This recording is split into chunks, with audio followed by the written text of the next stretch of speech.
Bonjour à tous. Dans cette capsule, nous allons expliquer comment faire de notre alimentation une alimentation équilibrée. Nous avons des besoins énergétiques. En effet, tout au long de la journée, nous dépensons de l'énergie. Nous dépensons de l'énergie lorsque nous sommes au repos total. C'est ce que l'on nomme le métabolisme de base.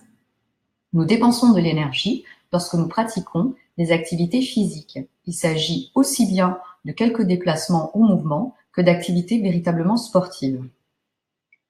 Enfin, nous dépensons de l'énergie lorsque nous sommes concentrés sur des activités intellectuelles comme apprendre, lire, etc. La somme des différentes dépenses d'énergie représente la dépense énergétique totale. C'est notre alimentation qui nous apporte cette énergie. C'est ce que l'on nomme les apports énergétiques. Dans l'idéal, nos apports énergétiques sur une journée doivent être équivalents à nos besoins énergétiques sur une journée. Si les apports énergétiques sont supérieurs aux besoins, il y a risque de prise de poids. Si les apports sont inférieurs aux besoins, il y a un risque de perte de poids.